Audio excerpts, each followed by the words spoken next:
આત્મારામી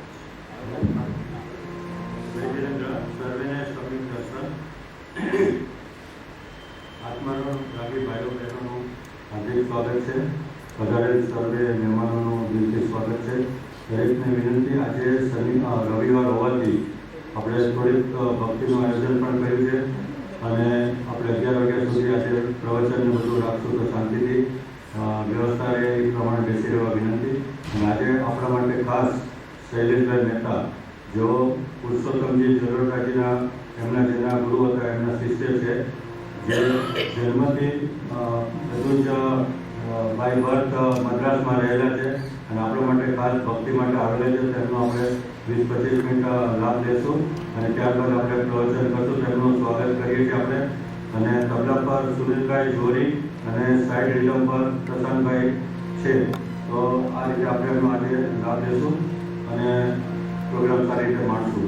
આજે અનાયાસ સિંધે સાહેબનું આજે બપોર પછીનું અહીંયા કંઈક મિટિંગ છે, આ બધું ડેકોરેશન એની હિસાબે કરેલું છે. આપણે ફ્રીમાં જ લાભ મળે.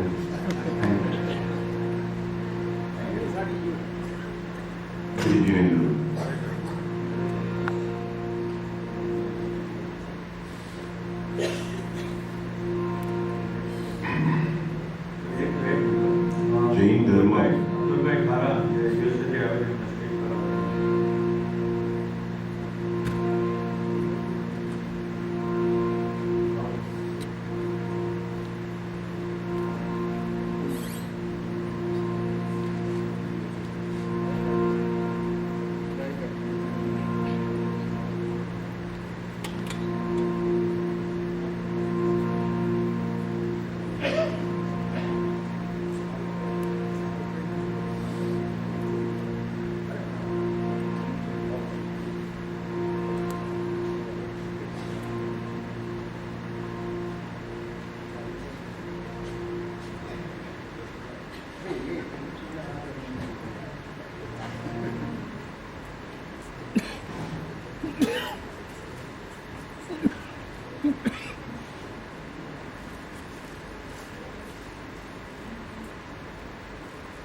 चालू करके छोड़ देंगे. स्टैंड पे आप लगा के घूमते रहेंगे ना. कल लगा था. જૈન ધર્મમાં प्रकाश भाई का મોક્ષનું બહુ જ ઇમ્પોર્ટન્ટ છે. वो लेके માણસને 84 ભાવમાં જવું નથી, એટલે મોક્ષ છે. અને મોક્ષની પહેલી સીડી છે ભજન, સત્સંગ અને સ્મૃતિ. चालू करो. આજે આપણે મોક્ષની સીડીમાં જઈએ, પહેલું પગથિયું કરીએ. એ આજે સ્તવનો સાંભળીને આનંદ માણીએ. ઓમ નમો હરિહંતાનમ હરિહંતોને નમતો જ. ઓમ નમો સિદ્ધાનમ સિદ્ધ ભગવંતોને નમતો જ. ઓમ નમો આયર્યાનમ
કેટલા બી દુઃખ કે સુખ પ્રભુને સમર્પણ કરીએ શું આપણું જીવનનો ઉદ્ધાર થાય છે એ આ સવાલ છે.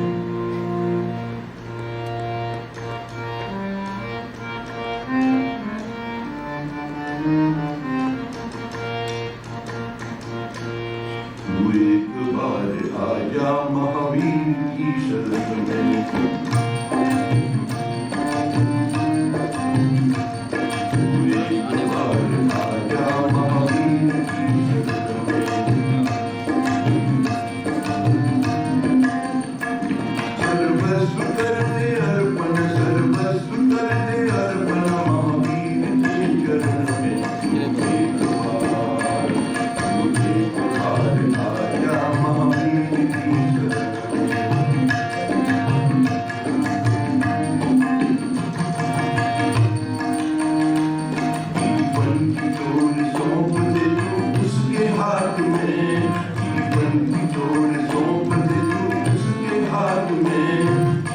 दान भी करना प्रभु तेरे साथ है, जीवन की डोर सौंप दे तू उसके हाथ में, दान भी करना प्रभु तेरे साथ है, आनंद ही मिलेगा, आनंद ही मिलेगा जिंदगी के सफर में। एक बार आजा महावीर की शरण, एक बार आजा महावीर की शरण। संसार का ये चक्र तो चलता ही रहेगा, संसार का ये चक्र तो चलता ही रहेगा, परिणाम प्रेम फूल का बढ़ता ही रहेगा, संसार का ये चक्र तो परिणाम प्रेम फूल का बढ़ता ही रहेगा। अब भय न कोई होगा, अब भय न कोई होगा इस जन्म मरण में, एक बार आजा महावीर की शरण में, एक बार आजा महावीर की शरण में। कुछ पल तो अपनी आत्मा से बात किया कर, कुछ पल तो अपनी आत्मा से बात किया कर, जितने तुझे दिया है तू सबको दिया कर, कुछ पल तो अपनी आत्मा से बात किया कर, जिसने तुझे दिया है तू सबको दिया कर। परमात्मा परमात्मा छुपा है, परमात्मा छुपा है तेरे अंतःकरण में, एक बार आजा महावीर की शरण में, एक बार आजा भगवान की शरण में, एक बार आजा हरिहंत की शरण में।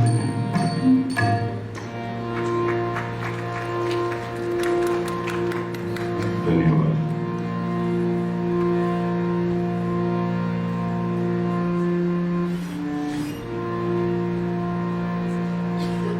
हे भगवन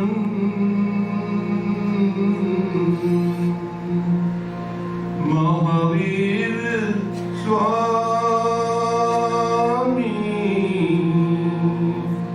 मने एवं दे वरदान, प्रभु जी मने एवं दे वरदान।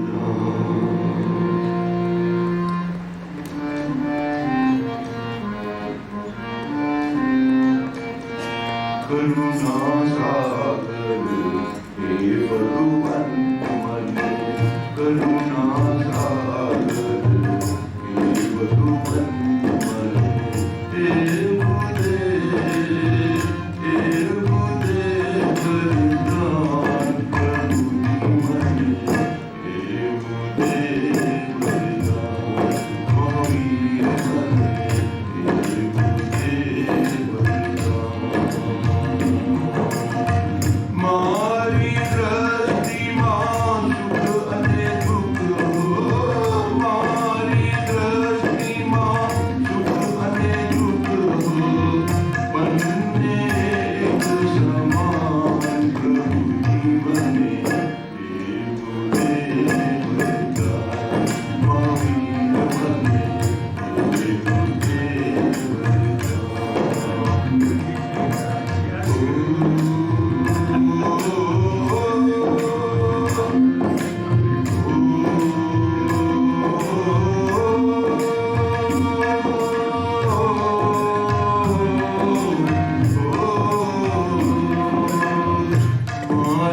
આપણે બોલીએ છીએ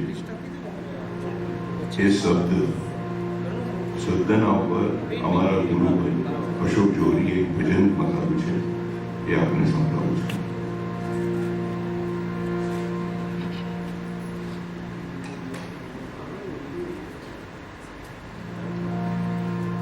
शब्द का मोल जानिए,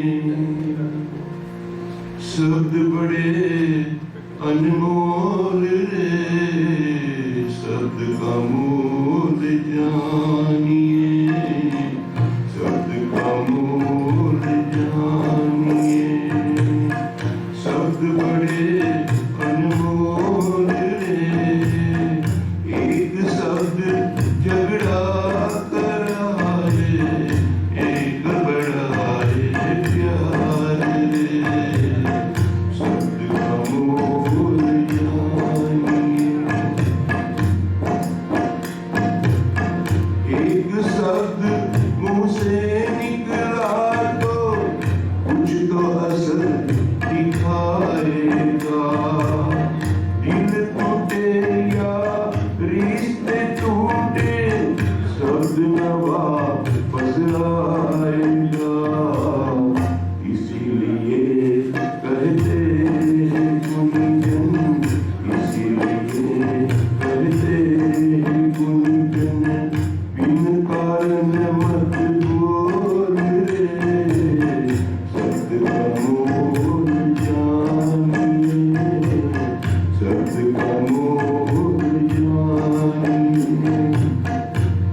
हमारे गुरु जी ने हमें नीचे बिछाया देखिए बदल हमने माफ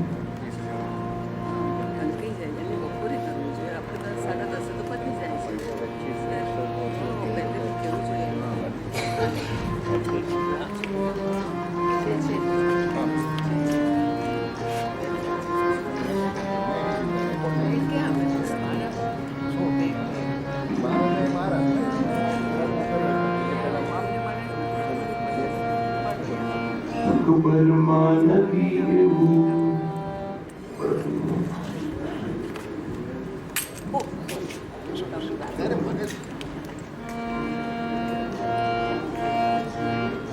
सुख परमानदी एवं करे दिन रात सुख परमानदी एवं करे दिन रात आत्मा जगाड़ो मराओ પુસ્તકોની જરૂર હોય તો બહાર આપણે એની વ્યવસ્થા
हेलो कौन है साउंड पर कौन है ऊपर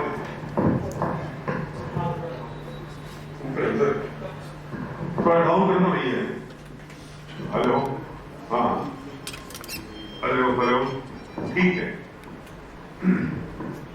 शुरू करें मानस शांत हो जिनके गुणों के गान में बद्धमान महान जिन विचरे हमारे नए इस महीने में क्योंकि वो पहली बार आए हैं ऐसे बुजुर्ग भी दिखाई दे रहे हैं जो भी पहली बार आए हैं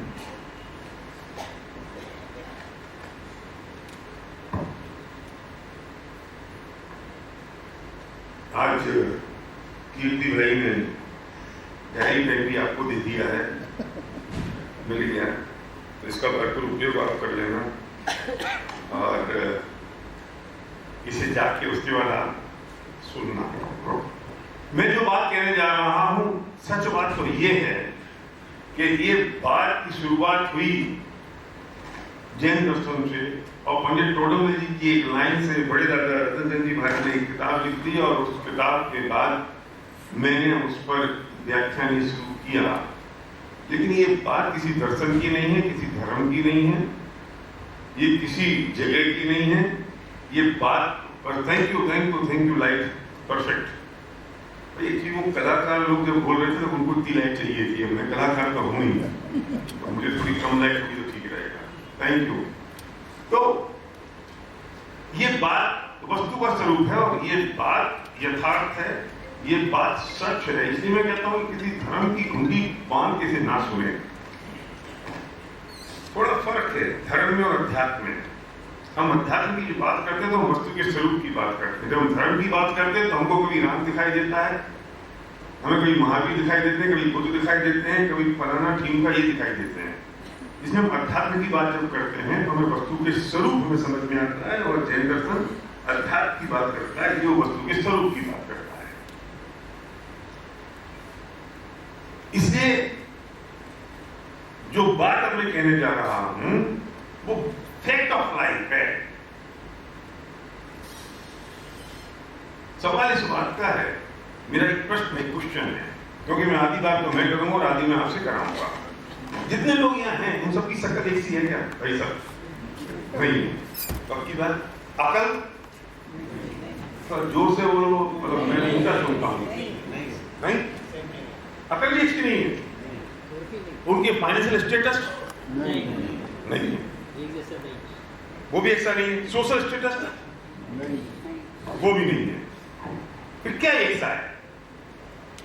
कुछ भी नहीं। ऐसा क्यों? ऐसा क्यों है? अकल एक सी नहीं है तो अब दादा क्या है? शकल एक सी नहीं है, अकल एक सी नहीं है, फाइनेंशियल पोजीशन एक सी नहीं है, सोशल पोजीशन एक सी नहीं है, सब कुछ अलग अलग है। ऐसा क्यों? आवाज भी अलग अलग है, आवाज भी अलग है, आवाज भी अलग अलग है, सब अलग अलग ही है। क्यों ऐसा? एक बच्चा जब पैदा होता है तो आप एक कहोगे कि नहीं सबके अपने, क्या फर्क है? कौन बताएगा क्यों ऐसा है? सिद्धार्थ बोलो, सिद्धार्थ क्यों? सबके कर्म, भावों का फल। कौन से वाले कर्म? कौन से वाले कर्म? क्या पहले बांधे थे? कब? पूर्व जन्म के किसने देखा?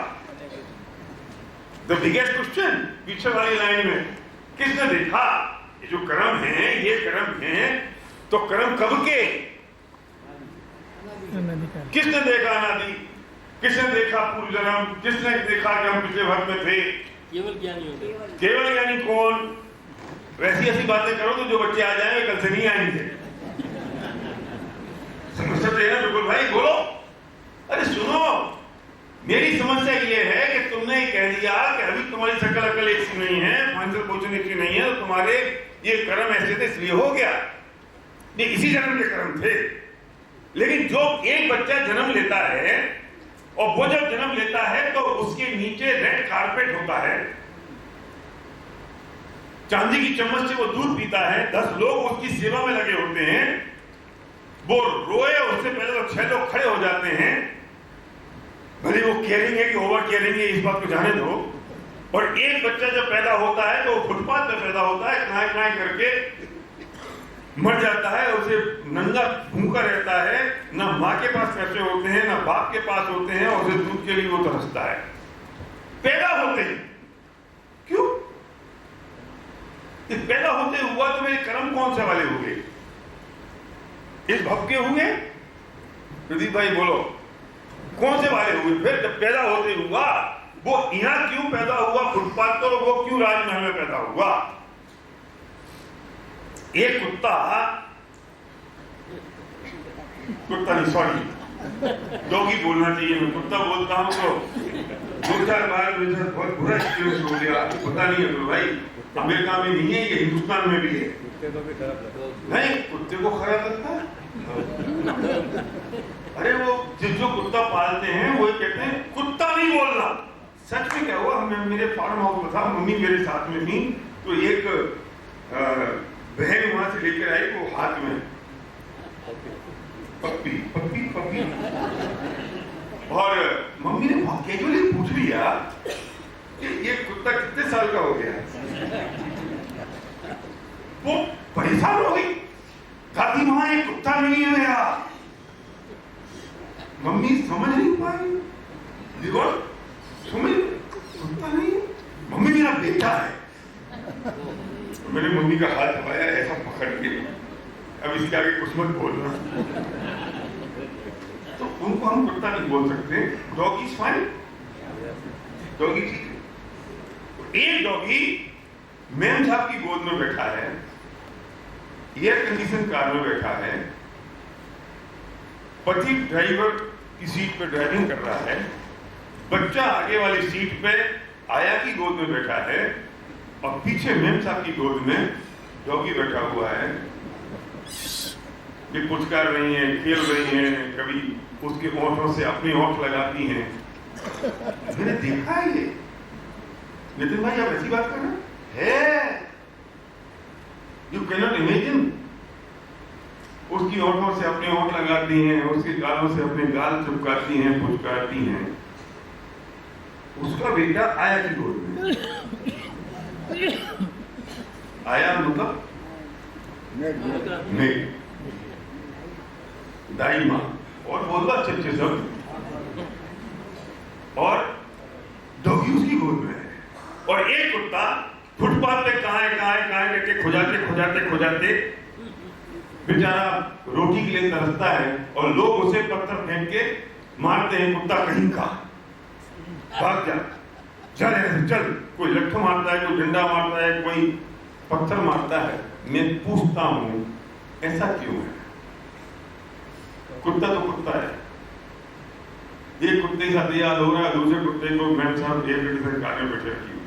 ये फिर इंसानों के साथ नहीं है, कुत्ते की बात भी है। देखो भाई सोचो क्यों है ऐसा? कोई वजह तो है। कौन से वाले कर्म? सवाल इस बात का है कि ये सब कर्मों का फल है। और कर्मों का फल मतलब कि जिसने जैसे कर्म बांधे उसे वैसा उदय आया। दो चीजें याद रखना, एक बंध और एक उदय। बंध मतलब बांधना, उदय मतलब उसका फल जो हमें मिल रहा है, उसका रिजल्ट, उसका परिणाम। तो ये जो बच्चा पैदा हुआ तो ये इस भव के तो नहीं हो सकते। जो बच्चा पैदा हुआ कारपेट पे और फुटपाथ पे, जो कुत्ता मैम की गोद में पल रहा है और फुटपाथ पे पल रहा है, तो ये कर्म इस भव के तो नहीं है ना। एक आपकी कोख में बच्चा ने जन्म लिया, आपकी गर्भ में आया एक बच्चा, और एक बच्चा वो बाहर फुटपाथ पे चौपाट में जो भिखारी बैठी है उसके गर्भ में आया। तो ये कर्म इस भव के तो नहीं हो सकते। इसका मतलब पूर्व भव के हैं, तो पूर्व भव के हैं ना। तो जब अगर पूर्व भव निश्चित है कि पहले का एक भव निश्चित है, तो अगला भव भी निश्चित हो गया कि नहीं? ऐसा तो नहीं हो सकता कि पहले का भव नक्की हो अगला नहीं हो। और जब पहले का एक भव नक्की है तो अनादि के भव निश्चित हो सकते हैं, और जब अनादि के निश्चित है तो अनंत काल के भव निश्चित हो सकते हैं। तो ये तालियां कमजोर है, तो मैं दोबारा बोलूंगा यही बात। या तो आपको समझ में नहीं आई इसलिए आपने ताली नहीं बजाई, और या मैं समझा नहीं पाया तो मैं दोबारा बताता हूँ। शुरू करूं दोबारा? नहीं, इनको समझ में आ गया, दोबारा कौन सुनेगा? ये लॉजिक ही खत्म हो गया ना कि पहले वाला भक्त था कि नहीं था। मुझे जवाब दे कोई आदमी, जब ऐसे कोई पूछता है कि पुराना भक्त कितना देगा, पूर्व कितना देगा, डोंट बिलीव इन फूल्स है ना। अरे कम वक्त मारे, कैसे बिलीव नहीं करता? यहाँ से 1 किलोमीटर दूर अगर एक कोई खंबा है बिजली का, और मैं आपसे कहता हूँ बेटा वहां बिजली का खंबा है, तुम कहते हो मुझे दिखाई नहीं दे रहा है। अरे मैं वहां से होके आया हूं, तुझे अगर दिखाई नहीं दे रहा है तो तेरी आंखों में मोतियाबिंद हो गया, बिजली का खंबा तो है। तुझे दिखाई नहीं दे रहा, इसका मतलब यह है कि कोई चीज ही नहीं है, ये पॉसिबल नहीं है।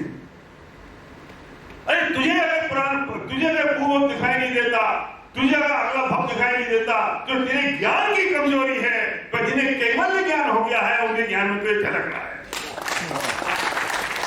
मेरे ज्ञान की कमी, मैं समझ लो कुछ है ही नहीं।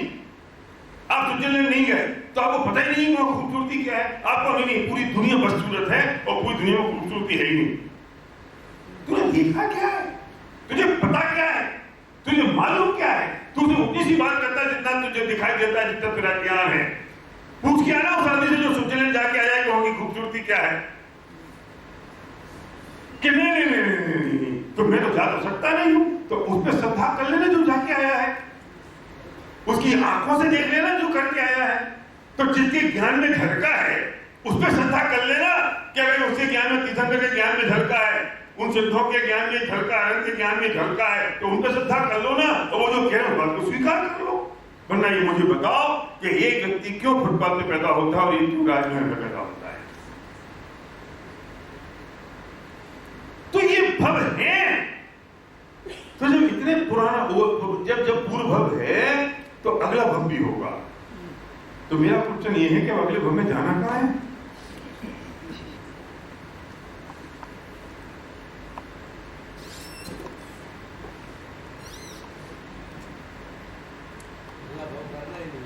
ये जो मैं पॉज दे रहा हूँ ये इसलिए नहीं दे रहा हूँ क्योंकि मैं भूल गया हूँ मुझे बोलना क्या है। ये मैं पॉज इसलिए दे रहा हूँ कि घर जाके तो आप सोचोगे नहीं, तो मैं यही सोचवा लूँ आपसे। आजकल का जो पढ़ाई होगी ना शुरू, उसमें वो घर का होमवर्क नहीं देते हैं, स्कूल में ही होमवर्क करवा लेते हैं, क्योंकि पता है घर पर तो होमवर्क करेगा नहीं, ये वीडियो गेम खेलेगा। तो मैं आपसे भी होमवर्क यही करवा रहा हूँ, यही सोच लो भाई जाना है तो सही। ये तो एस्टेब्लिश हो गया कि अगला भव है, और पुराना वाला जो था उससे तो वो जो उसको तो बांधा वो तो भी उदय में आ रहा है। तो मैंने दो बातें कही थी ना आपसे, सुनो, ये जैनियों को जितनी बात समझ आ रही है जैन तक समझ में आ गई। मेरे पास एक मेरा वीडियो आया, मेरे कुछ लोग स्विट्जरलैंड में गए, इस्लाम धर्म को मानने वाले। उसने पूछा क्या स्विट्जरलैंड कैसा है? उसने क्या कहा, भैया ये कहते हैं ना कि पुण्य का उदय आ गया है। तो मैंने कोई पूर्व में ऐसे अच्छे कर्म बांधे थे जो मेरा उदय आया है, इसलिए मैं स्विट्जरलैंड घूमने आ गया हूँ। मुसलमान ने बोल रहे, मैं कहा चले इतना तो समझ में आ गया। फिर उससे कहा तू सुन, अभी तू क्या बांध रहा है ये और विचार कर ले, ये बात मुझे समझानी है।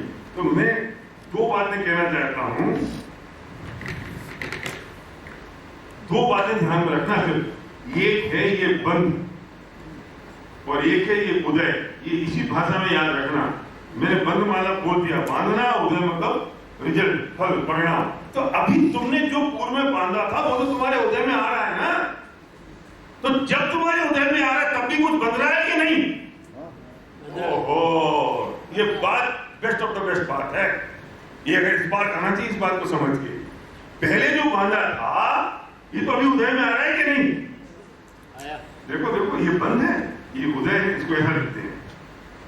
तो जो बांधा वो भी उदय में आ रहा है, वही आएगा, वो आ रहा है। तो जब ये उदय में आ रहा है, जिस समय हम भोग रहे हैं, जिस समय उसे एंजॉय कर रहे हैं या पीड़ित हैं, जिस समय हम उसकी आकुलता में हैं, अनुकूलता में है या प्रतिकूलता में, व्हाटएवर इज गोइंग ऑन, ये उदय है ना नितिन भाई।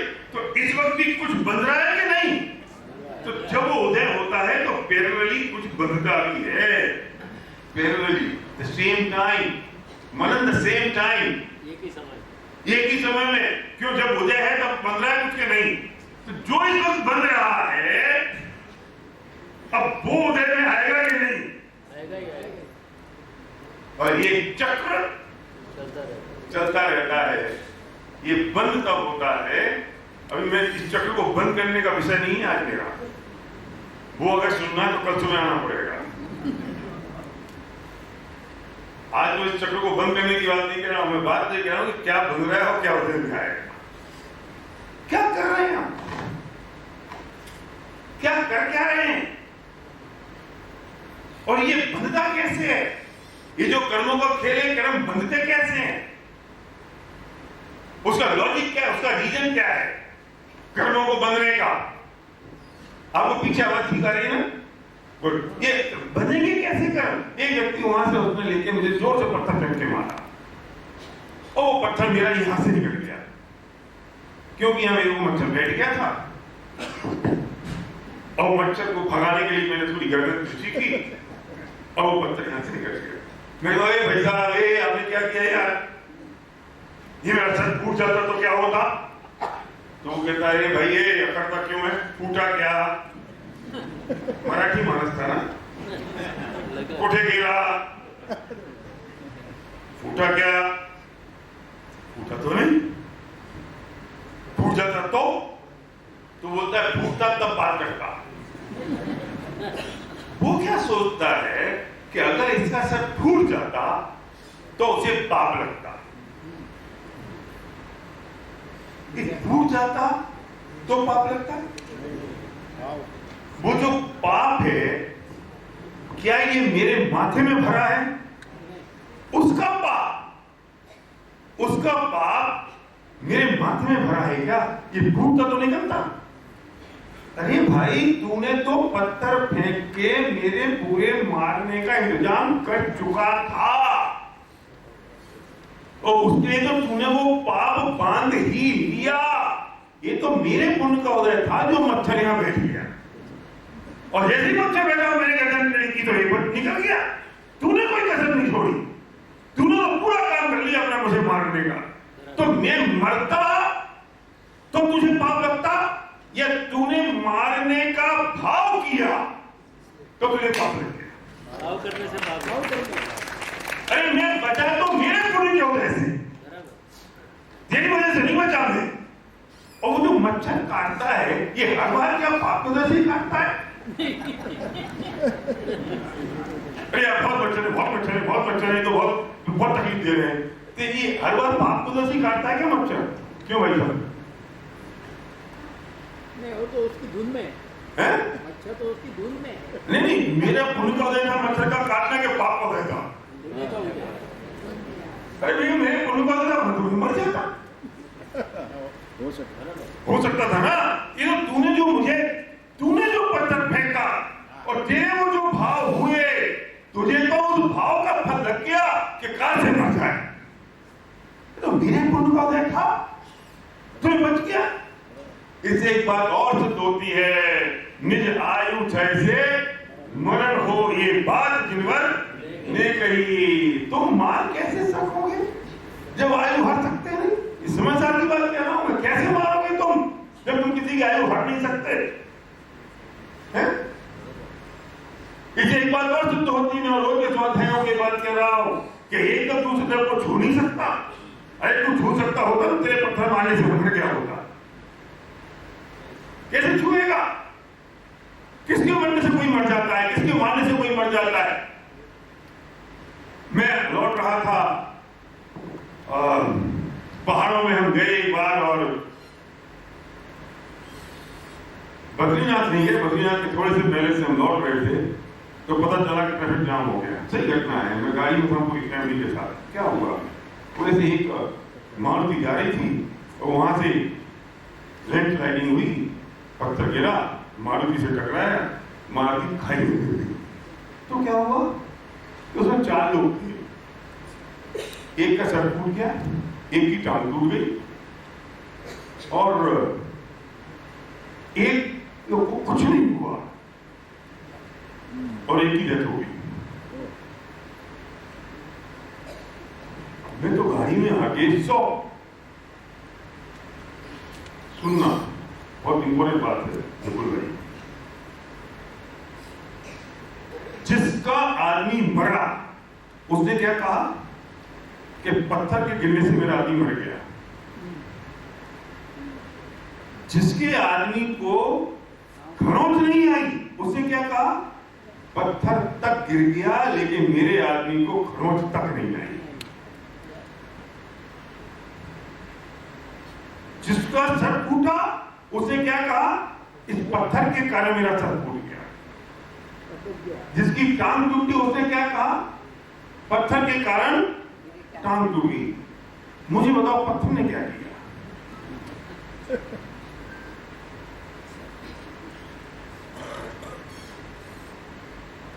मैं बहुत बड़ी बात, बहुत बड़ा सिद्धांत सिद्ध करने वाला हूं। पत्थर क्या कहते हो भाई? पत्थर अगर कुछ, सुनो, पत्थर अगर कुछ करने वाला होता तो उन चारों को एक सही होता। चारों को कुछ नहीं होता, या चारों मर गए होते, चारों जान टूट जाती, चारों का सर टूट जाता। तो जब सबको अलग अलग हुआ तो एक बात तो यहां पर डिसाइड करो और लोग करो कि पत्थर कम वक्त में कुछ नहीं किया। और तुम आरोप किसको दिए जा रहे हो? तुम आरोप पत्थर को दिए जा रहे हो। पत्थर पत्थर पत्थर पत्थर पत्थर पत्थर पत्थर पत्थर ने खड़ा कर दिया, पत्थर ने मार डाला, पत्थर ने कह दिया। और अब जैसे ही हम आगे निकले तो हम सड़क नहीं देख रहे थे, हम पत्थर देख रहे थे। ये पत्थर ना गिर जाए, ऐसा होता है कि नहीं? हम क्या देखते हैं? या पत्थर ना गिर जाए, पत्थर ना, पत्थर से गिर गई गाड़ी, पत्थर से आदमी मर गया, पत्थर से आदमी टांग टूट गई, पत्थर से हुआ। पत्थर तो सुनो, रुको, जो हुआ वो सब तुम्हारे अपने अपने जो कर्म तुमने बांधे थे उसका जैसा जैसा उदय आना था इन चारों को वैसा हुआ। एक की टांग टूटी, सर फूटा, एक मर गया, एक को कुछ नहीं हुआ, वो सब अपने अपने कर्मों का फल मिला ना।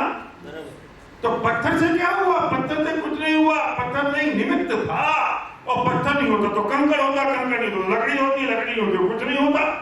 कुछ निमित्त तो चाहिए जिसपे हम आरोप लगाएं, कोई चीज ऐसी चाहिए जिसपे हम, जिसको हम ब्लेम करें। आरोप मतलब क्या होता है? ब्लेम। और निमित्त की परिभाषा क्या है? कि जो कार्य हो रहा है उस कार्य के होने में जिसपे आरोप आए। आरोप वर्ड है, तो आरोप को इंग्लिश में क्या बोलते हैं? ब्लेम। तो हम तो ब्लेमिंग गेम में हैं।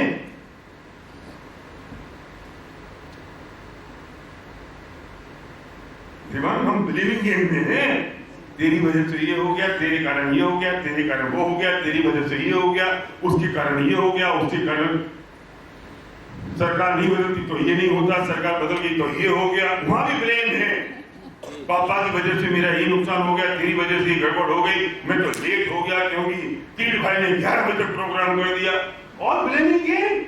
और किसी को समझ में नहीं आ रहा है कि मेरे ये कर्मों के उदय के कारण हुआ है, किसी और के कारण नहीं। मुझे टांग टूटी, सर फूटा, हाथ टूटा, वो खुद के उदय के कारण हुआ या पत्थर के कारण हुआ?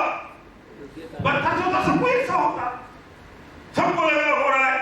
और हम उसकी बात क्या नजर करें? पत्थर ना गिर जाए, पत्थर ना गिर जाए, पत्थर ना गिर जाए। डर किससे रहे? पत्थर से। अपने भावों से कोई नहीं डर रहा, अपने कर्मों से कोई नहीं डर रहा। इस बात की शांति किसी को नहीं कि मैंने जो किया था उसका उदय मुझे मिला है। पत्थर में नजर है।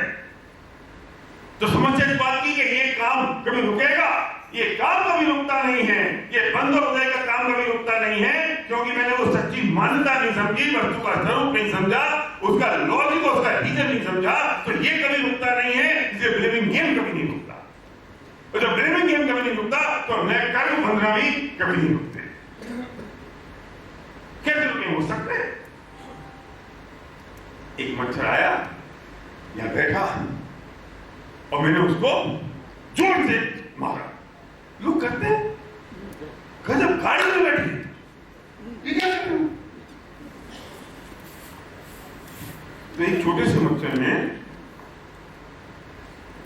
जब वो उड़ना शुरू किया तो शाम को जब लौट के आया तो उसने अपनी मां से कहा कि मां, पता नहीं मैंने ऐसा कौन सा गजब का काम किया है कि मुझे भी घूम के मैं किसी के पास जाता हूं तो वो ताली बजाता है। तो ऐसा मैंने कौन सा महान काम कर दिया? किसी के पास जाऊं, कभी खान के पास जाऊं, कभी हाथ के पास जाऊं तो ताली बजाता है। मैंने कहा बेटा तू लौट आया है, ये बहुत है।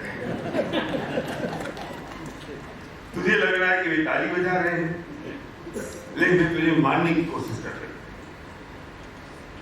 तू लौटता ही नहीं आज। मैंने किसी से पूछा भाई ये क्या कर रहे हो? गजब कर रहे हो आप, मच्छर ने मेरा खून पी लिया, मैं तो मालूम ही नहीं।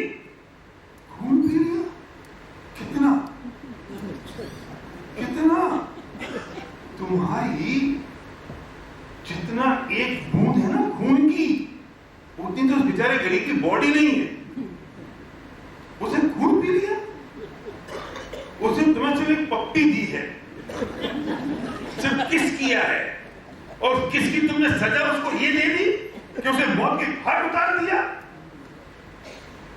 अगर एक खून पीने की सजा भी अगर मौत है तो प्रकृति के न्याय में अन्याय तो नहीं हो सकता। तुमने जिस आदमी की पूरी जान ले ली तो तुम्हारी सजा क्या होनी चाहिए? क्या सजा होनी? एक बार नहीं, छेडाला में पढ़ो कि नरक के दुख क्या होते हैं। तिल तिल करें देह के खंड, कितने बार वो देह के खंड कर दें और फिर वो इकट्ठे हो जाए, फिर तिल तिल करें। तुमने एक मच्छर मारा तो एक सजा हो जाए, मौत। तुमने कितने मारे? जो लोग नॉनवेज खाते हैं ना, चिकन, उस चिकन की चमड़ी उतारते हैं इस तरह जैसे कि उसके कपड़े खोल रहे हो, और उनका जो पप्पू है, उनका जो बेटा है, उसे घुटने में लग गई है। अरे बेटा, ओ पप्पू लग गई, आजा बेटा, आजा आजा बेटा आजा, मैं तुझे चिकन खिलाती हूँ। अपने पप्पू को किसी और के पप्पू के कपड़े उतार के, चमड़ी छील के, उसे उबाल के उसे खिलाया जा रहा है। अपने पप्पू को किसी और के पप्पू।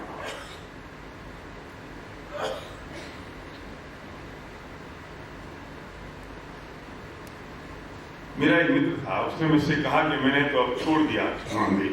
मैंने कैसे छोड़ दिया? बोले मेरे बच्चा का, मेरे बेटा पैदा हुआ तो मैं हॉस्पिटल जा रहा था, और मेरा बेटा बेबी हुआ था, तो नर्स को मैंने देखा कि जस्ट बोर्न बेबी को उसने ऐसा उठाया और वो लहरा रही थी, तो उसके जो हाथ थे वो बिल्कुल ऐसे थे और पैर भी बिल्कुल ऐसे थे जैसे छड़ में फंसाए हुए चिकन की हालत होती है। ऐसे वो बेबी मुझे दिखाई दे रहा था, तो मुझे लगा ये भी किसी का बेबी है और वो चिकन भी किसी का बेबी है, तो मैं किसी का बेबी क्यों खाऊं? जब एक बात मैं कहता हूं तो कई लोग मुझसे कहते हैं आप जैनियों की सभा में बात क्यों कह रहे हो? भाई ये मुझे कहनी पड़ेगी। मेरी समस्या ये नहीं है कि मैं नॉन वेजिटेरियन को वेजिटेरियन बनाऊं, मेरी समस्या ये है कि वेजिटेरियन रह जाए। अगर मैं ये बात नहीं कहूंगा तो पहले मूंगफलियों के ठेलों से ज्यादा अंडों के ठेले हो गए। आपको पता नहीं होगा, पहले आज 10 साल पहले जब अंडा फोड़ा जाता है तो फूटे हुए अंडे में से क्या निकलता है। अभी हर एक को पता होगा कि फूटे हुए अंडे में से क्या निकलता है। पहले देखने को नहीं मिलता था, अब हर चौराहे पे है।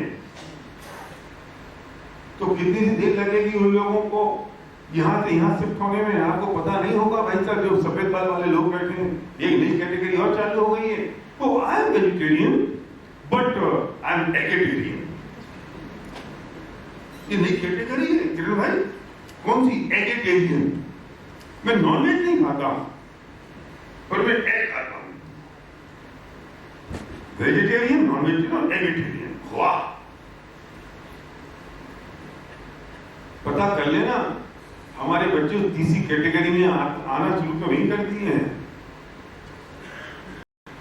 और तुम अगर इस मारे नहीं कहोगे कि नहीं नहीं नहीं नहीं अपन इसकी बात क्यों करें, तो दुनिया तो उसके बारे में बात कर रही है कि रोज खाओ अंडे, और तुम इस बारे में बात नहीं करोगे तो तुम्हारे बच्चों को पता कैसे चलेगा कि कभी ना खाओ अंडे? बोलना तो पड़ेगा उनसे, कहना तो पड़ेगा उनसे। एक और कैटेगरी है, मैं एग तो नहीं खाता हूं, पर कभी कभार कुकीज में और केक में अगर आ जाते तो आई डोंट माइंड। कम बखत मारे, आई डोंट माइंड।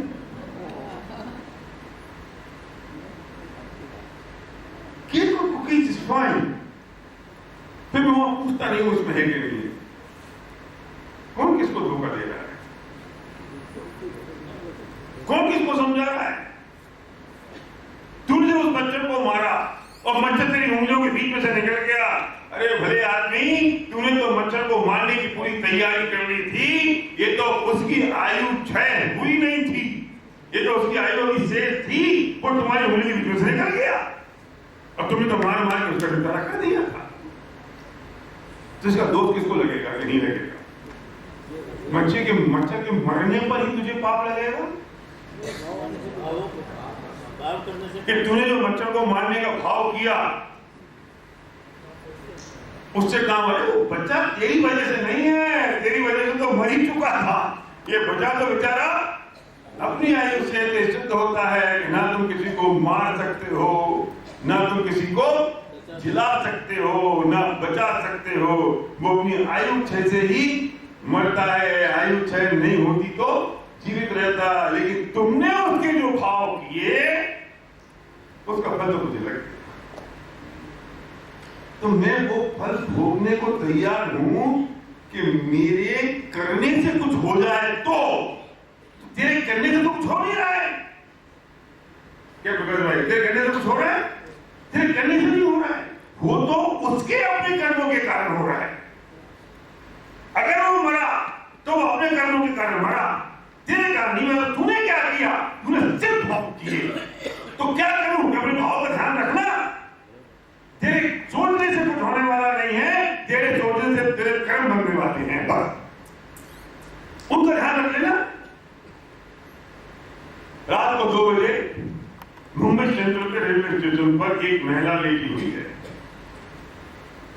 अर्धनग्न अवस्था में है, उसके कपड़े इधर उधर हैं और एक आदमी वहां से निकलता है और सोचता है कि अगर काश आज की रात मुझे ही मिल जाती तो कितना अच्छा होता। चला गया।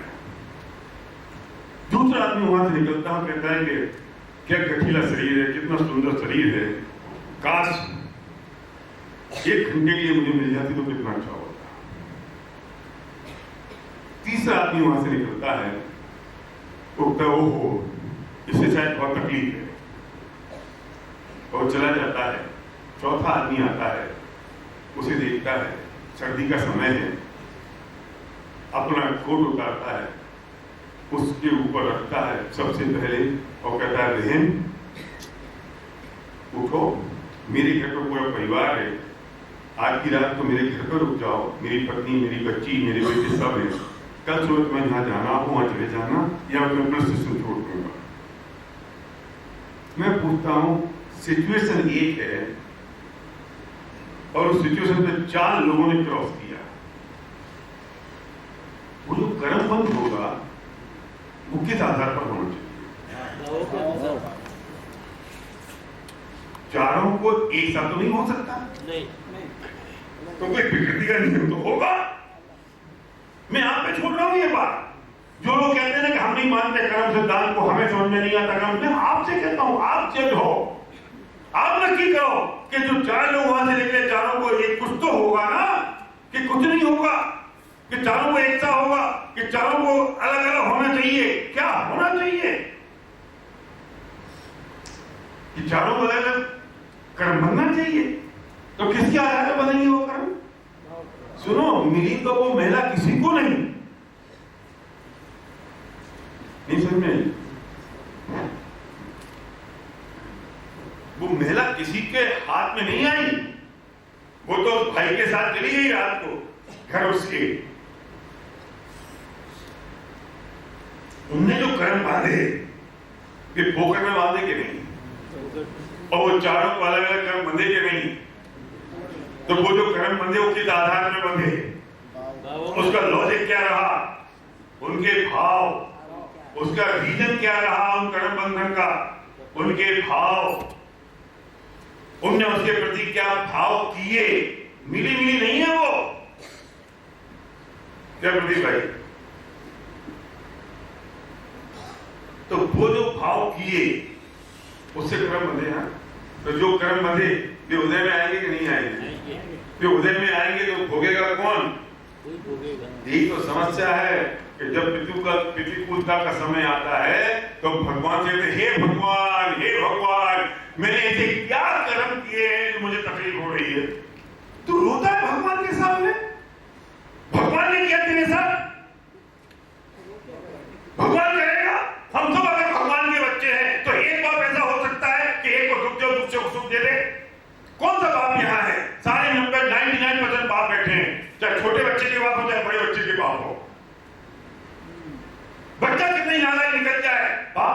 कर सकता है? बच्चा कितना नालायक निकल जाए, मां कभी नालायक हो सकती है? अरे दुर्भाग्य तो ये है कि एक मां 9 बच्चों को पाल लेती है, लेकिन 9 बच्चे मिलकर मां को नहीं पाल पाते हैं और जो वृद्धाश्रम में डाल देते हैं।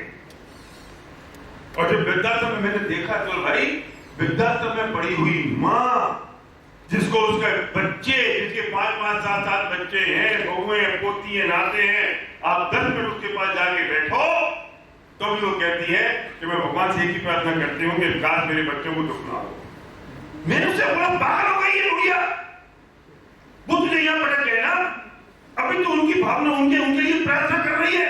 तो बोलती भैया क्या करें, उनने अपना काम कर दिया, मेरे से तो ममता छूटी नहीं जाती। तो मां नालायक नहीं हो सकती, बाप नालायक नहीं हो सकता, बच्चे हो सकते हैं।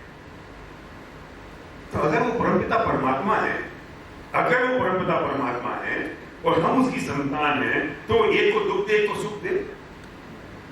तो बाप कैसे हो? ये बाप नहीं हो सकता, ये बायोलॉजिकल, नॉन बायोलॉजिकल, ये बाप नहीं हो सकता। तो वो हो सकते हैं कि भगवान तूने मुझे क्या कर दिया, तूने, उसने कुछ नहीं कर दिया, तू भोग रहा है अपने कर्म।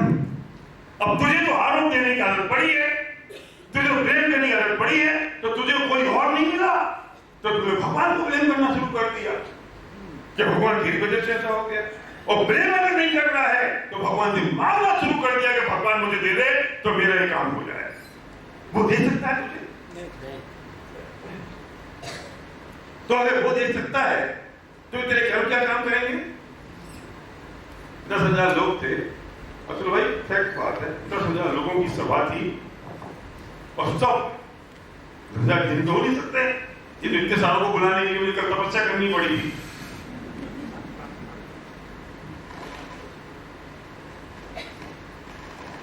और टिकट था, टिकट 5,000 रुपए का। और मैंने उनसे कहा कि ये बात मैं कर रहा था कि भगवान कुछ कर सकते हैं कि नहीं। तो मैंने एक क्वेश्चन किया, वो मैं आपसे पूछना चाहता हूं कि अगर हम बहुत बुरे कर्म करें तो भगवान अच्छा कर सकता है? तो सबने एक सुर में जवाब, आप तो नहीं बोलते हो, वो लोग बोलते भी नहीं, जो पैसे देते हैं ना टिकट के, वो बोलते हैं, वो एक्साइटेड रहते हैं, वो डायरी में लेके बैठते हैं क्योंकि उन्हें पैसे दिए हैं। अब आपको क्या फ्री में आए हो, बुला के निमंत्रण दे दे के लाए, कोई ना कोई आपको हाथ पकड़ के लाया है, तो आप ऐसे बैठ गए जैसे कि एहसान कर रहे हो उस आदमी पे जिसको बुलाया उसको, और दूसरा भी रहते है ना। अगली बार से फिर भाई पैसे लगाओ, टिकट लगाओ, चलेगा ना। ये परेशान हो गए, ये पता है वो लाइफ सिस्टम लगा दिया कि लाइफ कर दिया नहीं किया, महंगा बहुत था, महंगा बहुत था ना, पैसे नहीं थे मेरे पास, 1 घंटे के पैसे बहुत ले रहा था, पैसे नहीं थे, टिकट लगाओ अगली बार पैसे आ जाएंगे। तो वो लोग बेचारे पैसे दे के आते तो अलर्ट रहते हो, और आप लोग भी नीलेश भाई जहाँ पैसे दे के जाते हो ना, वो ऐसे नहीं बैठे होते हो, आप भी पैसे देते हो, ऐसा नहीं है, यही नहीं देते हो पैसे। क्या कह रहे हो मैं? हाँ, तो भगवान, तुम अगर बहुत बुरे कर्म करो तो भगवान अच्छा फल दे देगा कि नहीं देगा? और तुमने बहुत अच्छे कर्म किए तो भगवान बुरा दे देगा कि नहीं देगा? पक्की बात, पक्की बात बोलो, पक्की बात है कि नहीं? बोलो, अरे हाँ ना करो, यस, नहीं थोड़ी एक बार और बोलो, यस। आई रिपीट, तुमने बहुत अच्छे कर्म करे तो भगवान बुरा करेगा? नहीं करेगा। तुमने बहुत बुरे कर्म करे तो भगवान अच्छा करेगा? नहीं करेगा। ये लोग हो गई ना बात। तो भगवान ने क्या किया? कुछ नहीं कर क्या बेटा, क्या नाम तुम्हारा? अमित। क्या तो भगवान ने क्या किया? कुछ नहीं किया। तो भगवान को साइड में करते हैं? नहीं, बहुत खतरनाक बात है। मैं आपसे नहीं कह रहा हूं, मैंने उनसे कहा ना, हिंदू मुस्लिम सिख ईसाई फलाने सब सारे लोग, तो हाँ कर दो। तो भगवान ने कुछ नहीं किया ना, ये तो नक्की हो गया कि हाँ ना कुछ नहीं किया। तो एक बुरके में महिला बहन बैठी थी, वो खड़ी हो गई, मैंने कहा तू मर गया, इसकी बारे तेरी तारीफ पढ़ता ही निकल गई।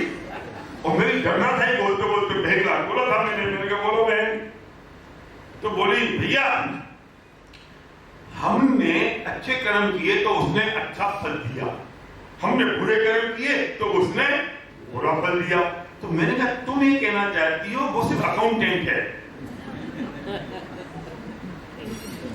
या डिलीवरी बॉय है? किया तो तुमने ना, हाँ तो मैंने तुमको साइड में कर दे। अब ये नहीं, अभी इस पर डिस्कशन नहीं करते कि देता कौन है, इस पर बाद में डिस्कशन कर लेंगे। अभी तो ये नक्की करते हैं कि किस रीजन से मिला। खाइए तो सही बात है, तो उसने दिया नहीं दिया ना, तूने अच्छा किया तो तुझे अच्छा मिला, तू खराब करेगा तो तुझे खराब मिला, तो हम उस पर आरोप क्यों लगा रहे हैं? सुन, तुझे जो मिल रहा है और तू जो कर रहा है बेसिक उसे जान रहे हैं, वो उनके ज्ञान में झलक रहा है, इसके अलावा कुछ नहीं है। तो कारण कौन है? Who is responsible for it? Who? Me. इसलिए मैं जिम्मेदार हूं ना। तो भगवान की बात मानने क्या मिल जाएगा? तो वो कहता है कि तूने जो कर्म करे तुझे मिलेगा। तो गीता में श्री कृष्ण भी ये कहते हैं कि तू जो कर्म करेगा उसका फल मिलेगा। लेकिन हम कर्तावादी लोग हैं ना, उसमें कहीं नहीं लिखा, उसकी पंक्ति में उसके अर्थ में कहीं नहीं लिखा कि तू अच्छे कर्म करेगा तो मैं तुझे फल दूंगा। वे कह रहे हैं कि तू जैसे कर्म करेगा वैसा फल मिलेगा, तो फल की इच्छा मत कर, कर्म पे ध्यान दे। ये तो हम कर्तावादी लोगों ने कह दिया कि तू अच्छे कर्म करेगा तो वो फल देगा। ये कहां है गीता में? तू कर्म करना, क्योंकि तू जो कर्म करेगा वो कर्म कैसे करेगा? तेरे भावों से करेगा, और जो भाव जैसे होंगे वैसे कर्म करेगा, जैसे कर्म करेगा वैसे भाव करेगा, वैसे भाव करेगा तो वैसा उधर मिल जाएगा। तो उससे क्या किया फिर? तो क्या करें? फिर भगवान के पास नहीं जाए कि ये किसने कहा? तो बेटे तो भगवान पर इसलिए जाता था क्योंकि भगवान कुछ करते। हाँ, करने के लिए तो बिल्कुल मत जा।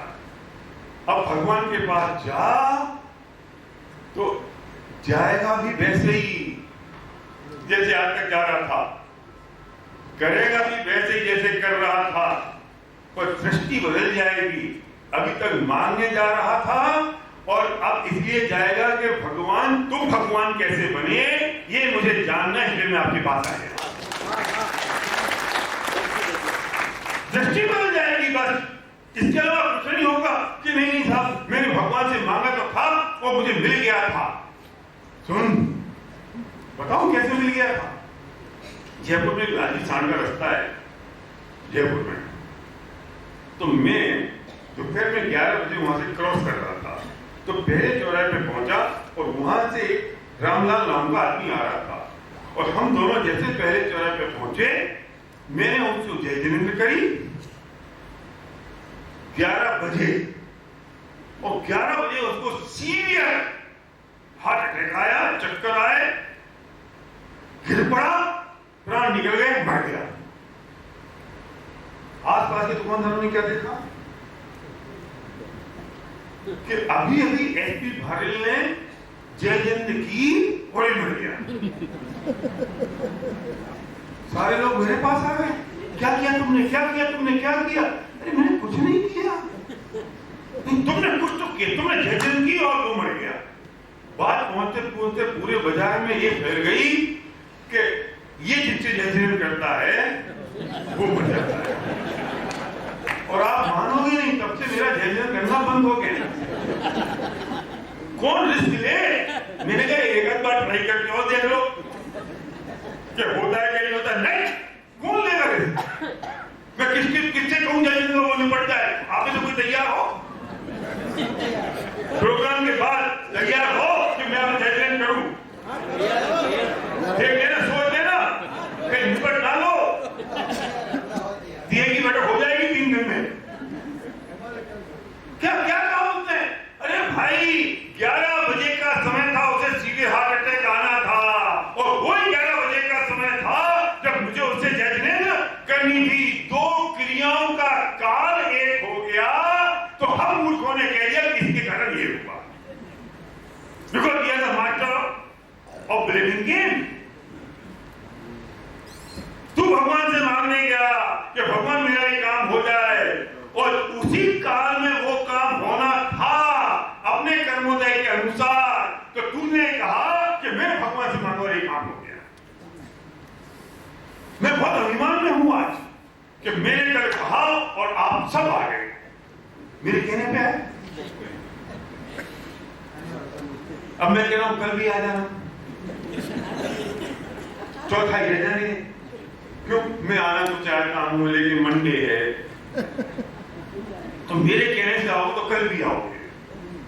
आएंगे, कल आएंगे लोग। तो फिर मैं अहम में आ जाऊं? अरे आपके आने की योग्यता थी, मुझे कहने का भाव आया, ये दोनों काम एक काल में हो गए, तो मैं जैन काल में जी रहा हूं कि मेरे कहने पे आप आ गए। किसके कहने में क्या हुआ? किसके कहने से कुछ काम होता है?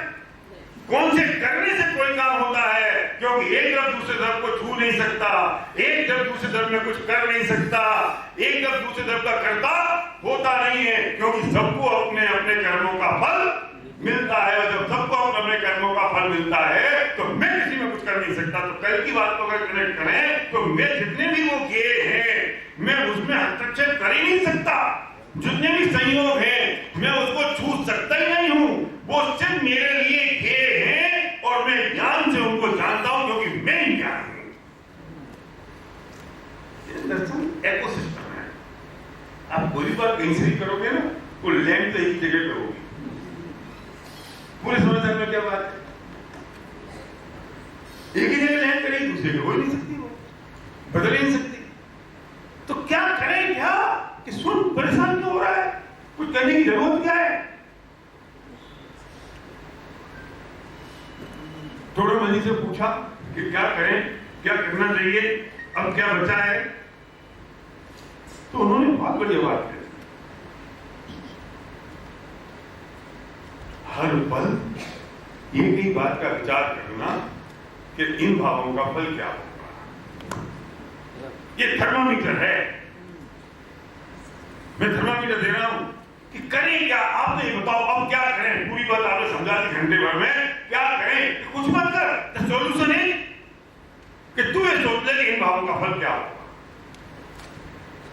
तो क्या होगा? तुम सबको ये पता है कि कौन से भाव कैसे हैं। क्रोध, मान, माया, लोभ, हाथ रखी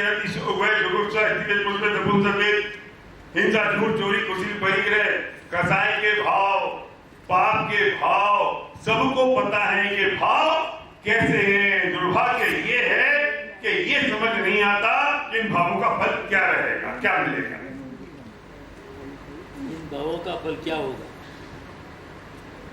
अगर तुझे पता लगता है कि जो बुरे भाव हो रहे हैं इनसे बुरे कर्म बनेंगे और जो बुरे कर्म बनेंगे तो वे उदय में आएंगे, तो मुझे प्रतिकूलता होगी। और तुझे पता लग जाए कि अच्छे भाव होंगे, अच्छे कर्म बनेंगे, अच्छे कर्म बनेंगे तो वो उदय में आएंगे, तो अनुकूलता होगी। और तू इस बात को विचार कर ले कि इन भावों का फल क्या होगा। तो जो भी तेरे को प्रतिकूल भाव आ रहे हैं, जो भी बुरे भाव आ रहे हैं, उनका समन उसी वक्त उसी काल में हो जाएगा।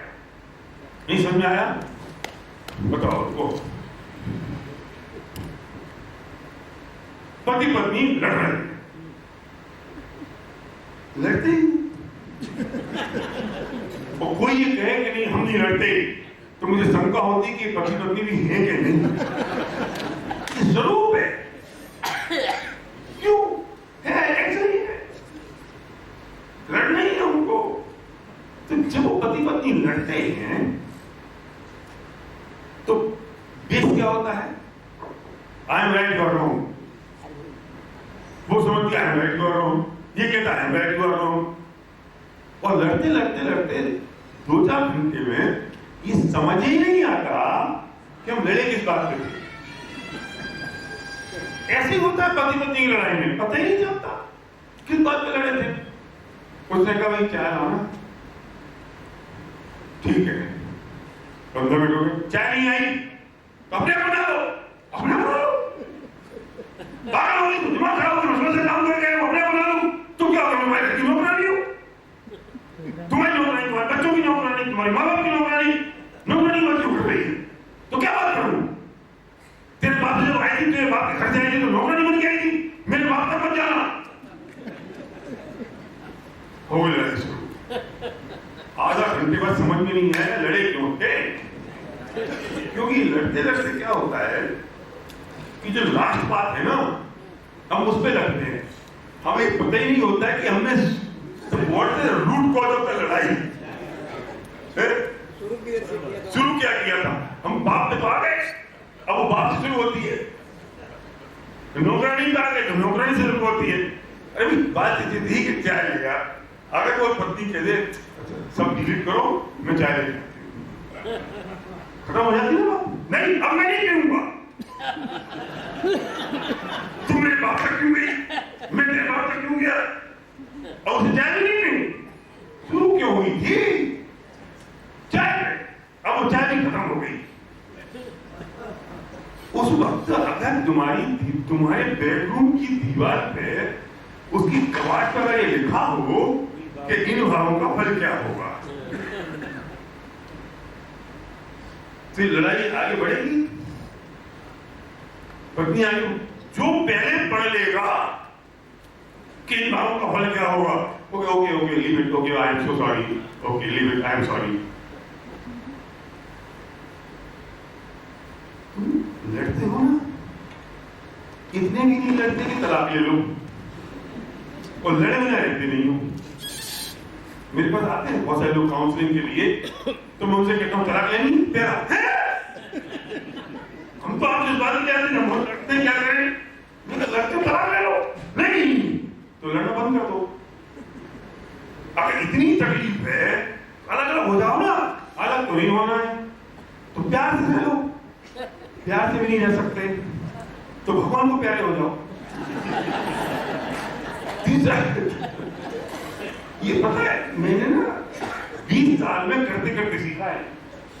पहले मैं बहुत समझाता था, समझते नहीं थे। कौन समझता है, क्योंकि उनको जैसे या थोड़ा हो जाए ना, हो जाने में मजा आता है, ऐसे पति पत्नी को लड़ने में मजा आता है। शांति से रहना नहीं होता, रहना नहीं है तो फिर मैं 5 मिनट खत्म कर देता हूँ। यार तलाक ले लो, नहीं तो प्यार करो और जाओ, और नहीं तो ऊपर जाओ। इसलिए मैं कहता हूं कि जब हम अपने पीक पर होते हैं, क्रोध आदि कसायों के पीक पर होते हैं, क्रोध मान माया लोग के पीक पर होते हैं, तब मुझे वो तत्व विचार नहीं आता है। ये हमारी ब्रेन की, ये हमारे माइंड की, ये हमारी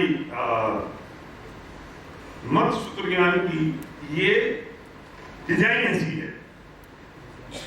क्यों? क्योंकि अनादि का संस्कार तो कसायों का है ना भाई साहब, अनादि का संस्कार तो कसायों का है। तो जब तक कसायों का अनादि का संस्कार है तो बेई पल्लवित होती रहती है, बेई आती रहती है, तब तो ज्ञान का, तब तो चिंतन का तो है नहीं संस्कार। तो क्या करें, वो संस्कार इतना है और ये बात सिर्फ इतनी सी है, अगर समझ आ गई तो कंडीशन अप्लाई, समझ आ गई तो ये इतनी सी है और वो संस्कार इतना है, तो भारी कौन पड़ेगा? अगर तू इस बात को इतना कर दे तो ये अपने डायरेक्ट हो जाएगा नहीं।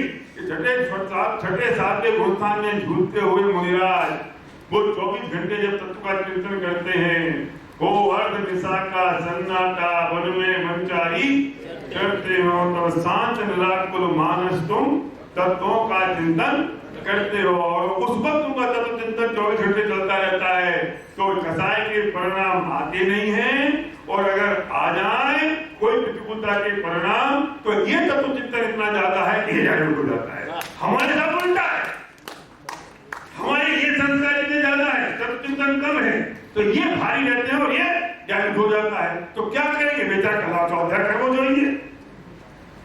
मुझे फरमाते थे कि क्यों करना चाहता है, क्योंकि इसको तो बढ़ाना है ना। प्रदीप भाई समझ आ रही है, इसको तो बढ़ाता रहेगा तो ये जो रानी का संस्कार कसायों का है वो धीरे धीरे डायल्यूट होता चला जाएगा। अभी उल्टा है, तो जब उल्टा है तो क्या करेंगे, मुद्दे की बात है। मैं बहुत प्रैक्टिकल एस्पेक्ट की बात कर रहा हूँ। देवा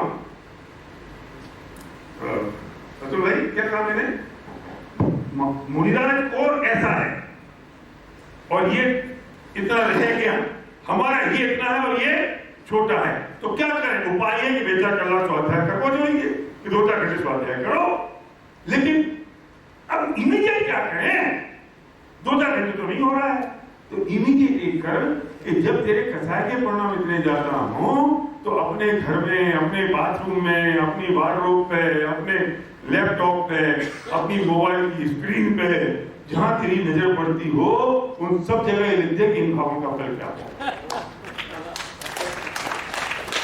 जब पति से लड़ेगा तो दीवार में दिखेगा इन भावों का फल क्या होगा, तो एकदम से इतना कूल हो जाएगा, शांत हो जाएगा कि रहवा दो यार, तुझे पता चलेगा मेरे पाप।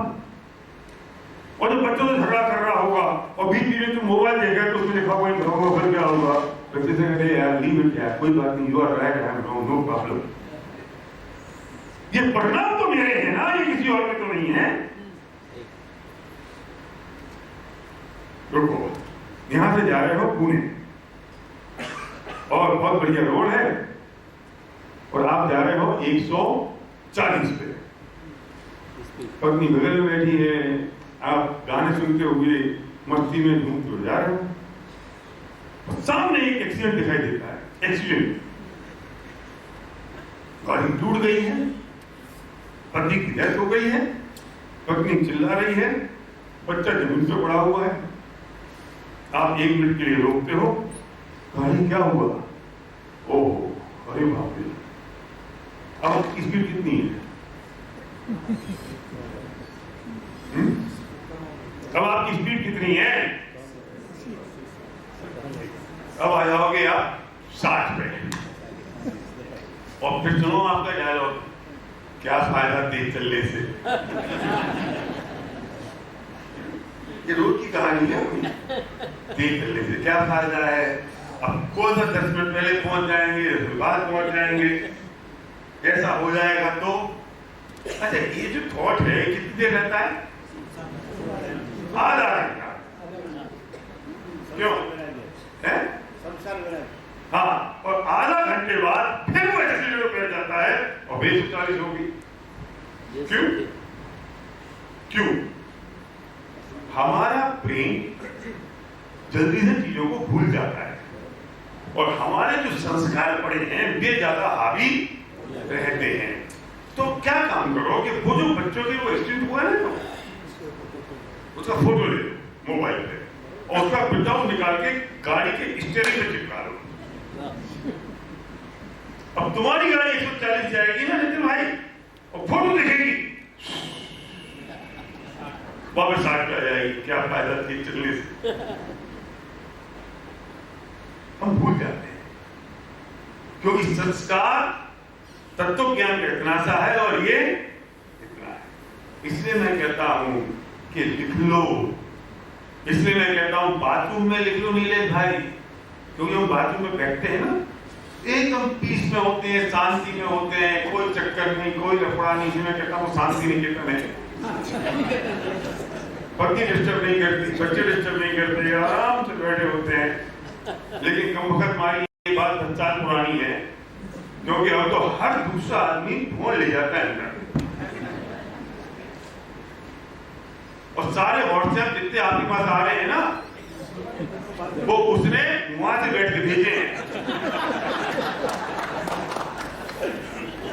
यहां से सामान निकल रहा है, वहां से वो तुमको भेज रहा है, फूल पत्ती emoji, oh I like it, what like it, come there you are sending, और आप बहुत आराम से भेज रहे हो, और आपकी क्या गलती, आप भी तो वहीं बैठ के पढ़ रहे हो। और इसलिए सब लोगों को कब्ज लगने लगी आजकल। जो काम 5 मिनट में होता था वो 20 मिनट में होता है, क्योंकि यहाँ तो फोकस है नहीं, फोकस तो इस पर है, तो वो 20 मिनट लगते हैं उस पर, तो कब्ज हो गई है, पेट खराब हो गए हैं, हमारा ब्रेन चलना बंद हो गया है, रात रात चैट जीपीटी ने लुटा दिया है, दिमाग का काम तो खत्म ही हो गया, सोचने विचारने की शक्ति तो फिनिश हो गई है। हम रात को सोते हैं व्हाट्सएप देखते देखते, सुबह उठते हैं आंख खुलती है, राम का नाम तो बाद में लेते हैं, महावीर का नाम तो बाद में लेंगे, रघु का नाम तो बाद में पढ़ेंगे, पहले फोन पे हाथ जाएगा। क्यों? देख तो देख, क्या देख रहा है? क्या बिगड़ के रात पड़ रहे? तू रात को जब सेटल करके सोया था ना पूरी दुनिया को, सेटल हो गई थी ना दुनिया सोते वक्त, अब आग होते फिर चालू हो गई है? और आधा घंटा निकल गया, बिस्तर में पड़े पड़े सब फूल पत्तियां देख ली, उसके बाद चलो भाई तैयार हो जाते हैं। वो जो स्मरण का समय था, वो तत्व चिंतन का जो समय था, वो जो ध्यान का समय था, वो स्वाध्याय का जो समय था, वो सारा का सारा इन सोशल मीडिया ने चाट दिया, खत्म कर दिया। जो विचार की शक्ति थी वो खत्म हो गई, सोचने की शक्ति थी वो खत्म हो गई। थोड़ा इंटरनेट फास्टिंग शुरू करो, इसको इंटरनेट फास्टिंग बंद कर दो, 2 घंटे के इंटरनेट तुम्हारे पेट की फास्ट से ज्यादा अच्छा है। और मैं अगर यहां तक कहूं, तुम लोग मेरी बुराई नहीं करो इसके बाद, तो वो जो तुम उपवास कर रहे हो ना, और उससे जो मोबाइल खेलते रहते हो, तो उपवास की जगह 2 टाइम रोटी खा लो और मोबाइल की फास्टिंग कर दो।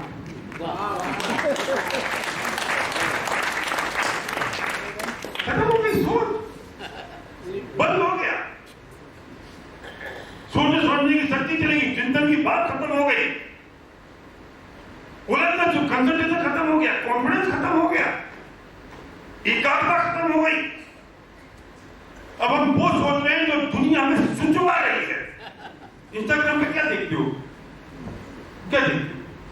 वो जो हमें दिखाना चाहता है वो, हम क्या सोच रहे हैं? वो जो सुचवाना चाहता है वो, और मजे कौन ले रहा है? वो नहीं, मजे ले रहा है कोई तीसरा। वो क्या नाम उस लड़के का, छोटे से लड़के, फेसबुक का मालिक मार्क जकरबर्ग, मजे तो ले रहा है वो, और हम सब बर्बाद हुए जा रहे हैं। ये पोस्ट कर रहे हैं, ये पढ़ रहे हैं, वो पोस्ट कर रहे हैं, वो पढ़ रहे हैं, उसे पोस्ट, ये सारे पढ़ रहे हैं, वो पैसे बना रहा है। उसे कितना स्मार्ट काम किया, तुम ही डालो, तुम ही पढ़ो, ना उसे डालना है ना उसे पढ़ना है। Social media is not a bad thing. मैं कोई सोशल मीडिया को बुराई करने वाला आदमी नहीं हूं, मैं उसके विरोध में नहीं खड़ा हूं, पर अगर तुम्हें भूख अगर 2 रोटी की और 6 रोटी खा लोगे तो अपच हो जाएगी, उल्टी हो जाएगी। आप उसका उपयोग करोगे, वो जो चाकू है ना, वो टमाटर काटने के काम भी आता है और किसी की हत्या करने के काम भी आता है। वो जो अग्नि है ना, वो रोटी सेकने के काम भी आती है और किसी का घर जलाने के काम भी आती है। वो सोशल मीडिया उपयोग हो, हमारे बिजनेस के लिए हो, हमारे कनेक्टिविटी के लिए हो, हमारा टारगेट जो हमें उससे यूज करना है उसके लिए हो तो ठीक है, पर समय और उपयोग को बर्बाद करने के लिए नहीं होना चाहिए। ये मुद्दे की बात है, बहुत उपयोग है उनके। मैं अगर उसके उपयोग की बात करूं तो मैं पूरा सेशन ले सकता हूं, what the benefit of it, और मैं अगर उसके अगेंस्ट बात करूं तो मैं उसका सेशन ले सकता हूं, पर मैं बात करता हूं बैलेंस की, कि हम उसका क्या कर रहे हैं, कैसे कर रहे हैं। मैं उसे यूज कर रहा हूं या वो मुझे यूज कर रहा है। हमें उसे यूज करना चाहिए, हो रहा है वो हमारा यूज कर रहा है सोशल मीडिया। तो वो शक्ति खत्म होगी। लिख डालो जहां हो वहां, तो बाथरूम में बैठे हो, आपके विचार चल रहे हैं, यार वो आदमी बहुत खराब है, उसने बहुत गड़बड़ कर दिया, और सामने लिखा इन भावों का फल क्या होगा, तो तुम्हारी वो ईर्ष्या खत्म हो जाएगी, वो जेलसी है वो खत्म हो जाएगी। अगर परिणाम आकुलित हो रहे हैं, अगर परिणाम बहुत परेशान कर रहे हैं, अगर आकुलता बहुत हो रही है, अगर पीड़ा बहुत हो रही है,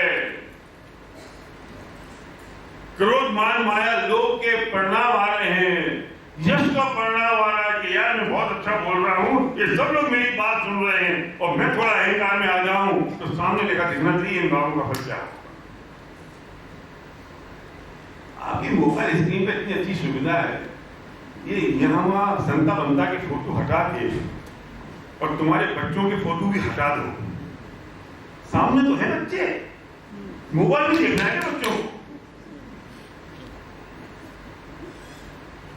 मोबाइल देखना, बच्चों को सामने देखो और मोबाइल पे देखो इन भावों का फिर क्या होगा। देखो ये मेरा मोबाइल रखा है, क्या लिख रखा है, मैं साक्षी भाव में हूं, और मैं सिर्फ जानता हूं, देखता हूं। देख सकते हैं ये फैसिलिटी है ना आपके पास, मुझे बताने की जरूरत नहीं है आप कैसे देखो, स्क्रीन शेयर कैसे कर लो, और आपको नहीं पता तो बच्चों से पूछे। तो जब मैं इसे बोलता हूं ना तो पहले मुझे ये दिखाई देता है। मैंने से बहुत सारे स्क्रीन बना रखी है, टोटल स्टेबिलिटी। मैंने 4 शब्द है मेरे मुख जाने के लिए, टू इंस्पायर माई सेल्फ। मैंने वो लिख रखा है, मैं कभी भी चेंज करता रहता हूँ जो मुझे मन में आता है। मैं this is a part of, मैंने कल बात की थी ना, it is a part of the process of my purpose. जब मन में आता है चेंज कर देता हूँ, फिर कोई नया लगा देता हूँ। मोबाइल खोलोगे दिन में 1000 बार, तो एक बार दिखे तो सही।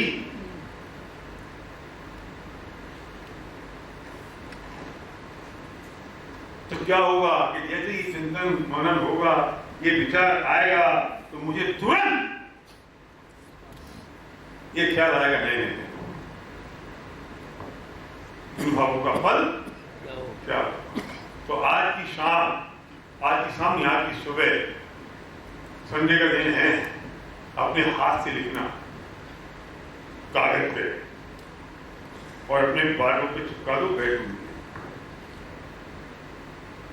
और इस बात की लड़ाई करना पत्नी के साथ, जब हम झगड़ा करें तो पहले इसे कौन पड़े।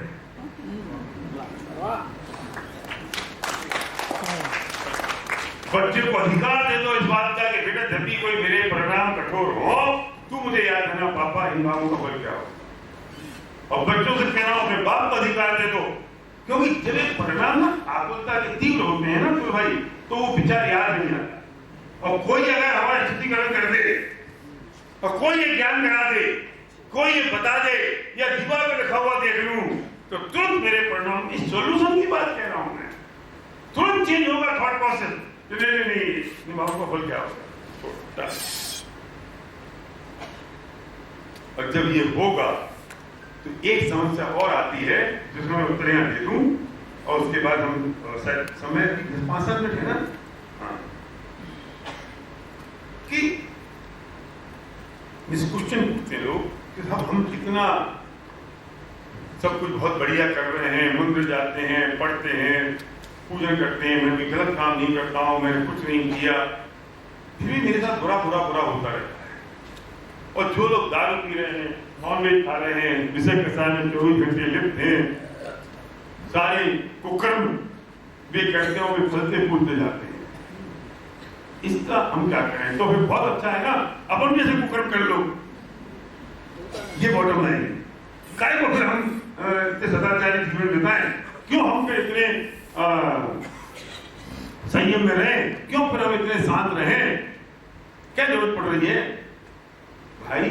2 बातें हैं, मैंने यहां कहा था ना, एक वंदना और एक उदय में आना। बहुत सरल भाषा में समझ लेना कि पूर्व में तूने बांधा था पाप, तो वर्तमान में उदय में आ रहा है पाप। पूर्व तूने बांधा था ना, तूने बांधा क्या था? पाप। तो वर्तमान में क्या उदय में आएगा? पाप आएगा। जिसने पूर्व में बांधा था पुण्य, उसका वर्तमान उदय क्या आएगा? पुण्य आएगा। तो तू 2 बातें हो गई। तीसरी, तूने पूर्व में बांधा था पाप, और उदय जब आया तब भी तू बांध रहा है पाप, तो भविष्य में क्या आएगा? पाप। पूर्व में बांधा था तुमने पुण्य, और वर्तमान में तुम बांध रहे हो पुण्य, तो भविष्य में क्या आएगा? पुण्य। तो इसे कहते हैं कि पूर्व में जिस व्यक्ति ने पुण्य बांधा था, वर्तमान में वो भोग रहा है पुण्य, लेकिन बांध रहा है पाप।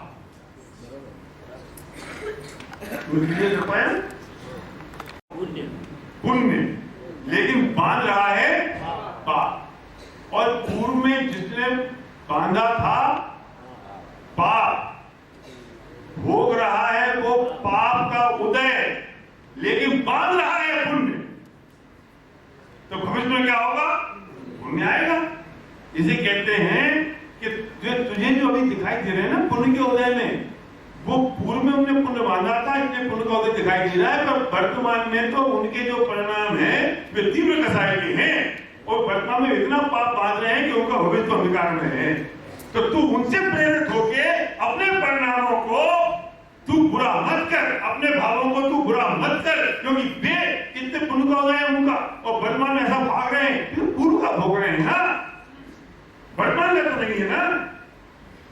इसे कहते हैं पुण्यानुबंधी पाप का उदय, पापानुबंधी पुण्य का उदय।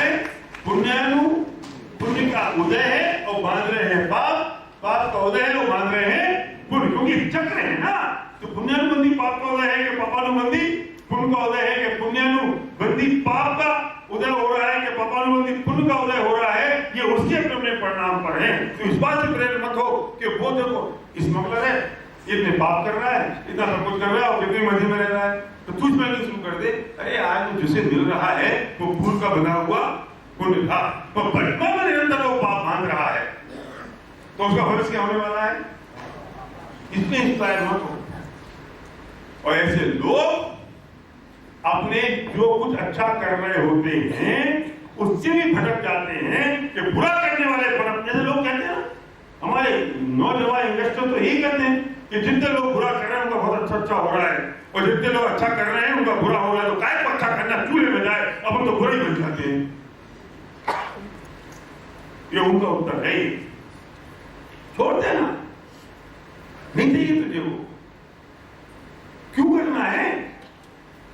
हर पल अपने विचारों का ख्याल रखना, हर पल इन बातों का चिंतन करना कि इन भावों का फल क्या होगा। ये मुश्किल से मनुष्य जन्म मिला है भैया, और ये कितने दिन का है, कितने घंटों का है, ये पता नहीं है। अतुल भाई यहाँ इसलिए आए क्योंकि इनके भाई पंकज भाई बैठे बैठे दर्द हुआ, पत्नी से कहा कुछ दर्द सा हो रहा है, सेंटेंस पूरा नहीं हुआ और उनकी आयु पूरी हो गई। सेंटेंस पूरा नहीं हुआ और आयु पूरी हो गई, और हम कहते हो बहुत अच्छा नहीं हुआ, बिल्कुल अच्छा नहीं हुआ, तो चले गए, हमारा क्या होगा। तो कोई हमसे कहने आएगा अच्छा नहीं हुआ, हमारे परिजनों से कहने आएगा, हमारा भी तो ऐसे हो सकता है। जो सांस अंदर गई है वो सांस बाहर आएगी कि नहीं आएगी, किसको गारंटी है, किसको पता है कि नहीं मेरे बहुत सारे काम बिखरे पड़े हैं ना, तो इनका क्या होगा। वो पंकज भाई के बहुत सारे काम बिखरे पड़े थे, अब होगा कि नहीं होगा भी सारे काम, वे निपटेंगे सारे काम तो नहीं निपटेंगे, सिर्फ निपटाने से निपटते हैं कि वे काम अपनी योग्यता से निपटते हैं। घर से तो निकलना ही है, तुम खुशी खुशी साबुत होके ऐसे निकल जाओ, नहीं तो घर वाले बांध के खींच के लपेट के 4-6 आदमी 50 आदमी इकट्ठे होके फिर लेके जाएंगे। तुम आराम से नहीं गए ना, पैसे पकड़ के लेके जाएंगे, जाना तो होगा। बात जैसे मौके पर कुछ हो जाए, कुछ पता चल जाए तो मेरे जीवन में परिवर्तन आ जाए, ये इंपॉर्टेंट है। मेरे जीवन सुधर जाए, ये इंपॉर्टेंट है, क्योंकि मैं जिम्मेदार हूं मेरे भावों के लिए, और आज ये चीज लेके जाना। और अगर नहीं हो तो वीर भाई स्टीकर बनवा दो, कल परसों तक सबको दे दो। वीर भाई सोचेंगे यार ये आते हैं ना तो मेरा खर्चा उकड़ा देते हैं,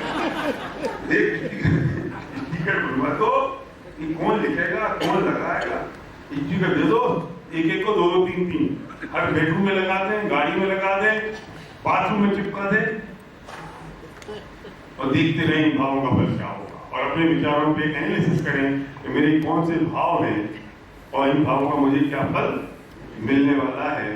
तो आपके जो क्रोधादि भाव हैं, पाप के जो भाव हैं, ये जो बुरे विचार हैं, इन पे तुरंत ब्रेक लगेगा और तुरंत आप समता भाव में आ जाओगे। एक बात मुझे और कहनी है, अतुल भाई यहाँ आए हैं, अतुल खारा मुकुंद भाई खारा के बेटे हैं, ये अमेरिका में रहते हैं। पिछले 35 सालों से 35-36 सालों से दादा, छोटे दादा ने अमेरिका जाना शुरू किया,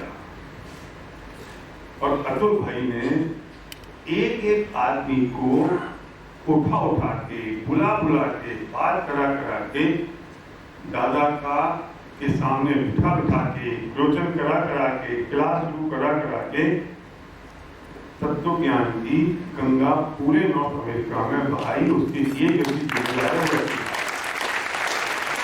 अच्छा, उसकी प्रक्रिया में क्या है? मैं पिछले 4-5 साल से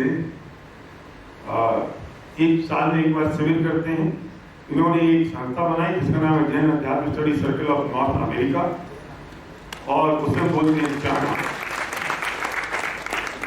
उसमें ये और चारू बहन ने अपना पूरा जीवन समर्पित कर दिया। अब तो इन्होंने ये भी बंद कर दिया, अपना काम धंधा ही बंद कर दिया और तत्व ज्ञान के प्रति समर्पित हैं। उस कंट्री में जहाँ एक एक आदमी जो सिर्फ अपॉर्चुनिटी के लिए जाता है, यूएस लोग जाते हैं जस्ट फॉर द अपॉर्चुनिटी, और वहां उनको फुर्सत नहीं है, लेकिन वहां उन्हें इंजेक्ट कर रखा। मैं सच कहता हूं, मैं 5 साल से वहां जा रहा हूं सिविल में, जो साल में एक बार करते हैं जुलाई में।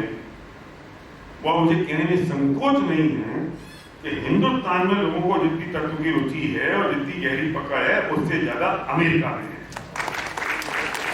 और ये काम लोग कर रहे हैं पूरी मेहनत के साथ, डेडिकेशन के साथ। ये तो यहाँ आए थे अपने भाई की डेथ में अचानक, और समय मिला तो पूरे परिवार को लेके आज यहाँ आए हैं। मैं आपसे एक बात कहना चाहता हूँ, आपके कोई मित्र, दोस्त, बच्चा, रिश्तेदार, फूफा, मामा, चाचा, ताऊ होंगे अमेरिका में, निश्चित तौर पर होंगे, और ये पूरे अमेरिका में इन्हें अपनी अलग जगह रखी है।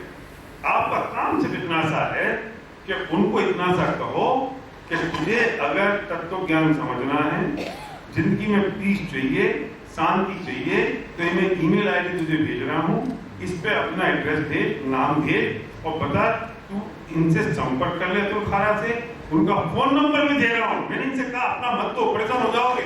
मेरा कोई बात नहीं, मैं कॉल सेंटर बन जाऊंगा ना, मुझे कॉल सेंटर बनने में मैं खुश हूँ। अगर किसी आदमी को तत्व ज्ञान समझना है तो इनका इन्हें नंबर दे दिया है, वो नंबर आपको क्रीड भाई और बिपुल भाई आप लोगों को व्हाट्सएप पे डाल देंगे, नाम, नंबर, मैसेज। वो आप उनको फॉरवर्ड करो, और फॉरवर्ड करने से काम नहीं चलेगा। फोन करके बोलो कि तुम अब्दुल भाई से संपर्क करो। ये साल में 2-3 तो बड़े प्रोग्राम करते हैं, और प्रतिदिन स्वाध्याय करते हैं फिजिकल और जूम पर। ये आपके बच्चे, नाते पोते, आपके मामा, चाचा, ताऊ, फूफे, रिश्तेदारों को भी व्यक्तिगत क्लास जूम पे ले पाएंगे, उनको समझाएंगे, 5-5, 10-10, 20 लोगों के बैच बना देंगे, और इनके बाद बहुत ज्यादा हो जाएंगे तो ये उन्हें अहम पाठशाला से अटैच कर देंगे जो हिंदुस्तान से चलाते हैं पूरी दुनिया में। पर शुरू वहां से करो, क्योंकि आरंभ पाठशाला से मैं वहां कनेक्ट कराऊंगा तो कनेक्टिविटी मुश्किल होगी। एक बार वहां अटैच हो जाए, फिर ये डिसाइड कर लेंगे कि उनके साथ क्या करना है। हर शिविर में 150 से 200 लोग आते हैं, और ऐसे वो फ्री में नहीं आते। एक एक आदमी का $1.5 लाख रुपए खर्च होता होगा तुम्हें लगभग। क्यों? अरे ऐसा है, रहना, खाना और होटल ये कोई चार्ज नहीं करते, क्योंकि अमेरिका में कोई ऐसे दाता तो नहीं मिलते जो हिंदुस्तान में मिल जाते हैं। और बहुत अच्छा मॉडल है, हम बार बार दातार के पास जाए, उससे अच्छा ये है कि जो सुनने आ रहा है वो अपना खर्चा कर ले, तो होटल में होता है बढ़िया तरीके से, धर्मशाला तो है नहीं, और खाने का अपना चार्ज करता है। हम पंडित लोग तो फोकट में चले जाते हैं, हम लोग फ्री हैं, एक्चुअली हम फ्री में अवेलेबल है। जैसे कहते हैं ना, by one get one free, तो बाय और फूड गेट पंडित फ्री। आप खाने के पैसे देते हो, पंडित फ्री में मिलते हैं आपको, तो वो चार्ज देते हैं। और वो लोग 150-200 लोग 5 दिन तक सब छोड़ छाड़ के इतना पैसा चार्ज देते हैं। वो आते हैं सुबह में 9 बजे से लेकर रात को 10 बजे तक वो सेशन चलते हैं। तो ये काम, जो काम हम सब कर रहे हैं मिलके, आप अकेले मिलके एक आदमी को इनसे कनेक्ट करा के कर सकते हो। तो आपको फोन करना होगा, बोलना होगा, बात करनी होगी, इनसे कहना होगा, कनेक्ट करना होगा, कॉन्फ्रेंस कॉल करनी होगी, तो वहां बैठ के वो तत्वज्ञान की धारा समझ सकते हैं और जान सकते हैं। इसलिए मुझे मन आया कि मैं अब्दुल भाई को आपसे मिलाऊं। और उनसे बात कर रहे हैं, अब्दुल भाई 2 मिनट बोलेंगे। abdulkhara@gmail.com इनके ईमेल आईडी है,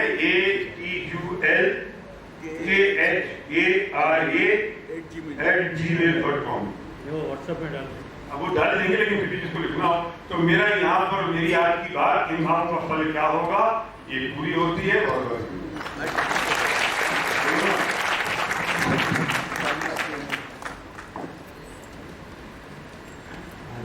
આજે સાંજે પણ ડૉક્ટર એસપી બારેનું છે દરેકને સાંભળવા માટે આવો 8 વાગ્યાનું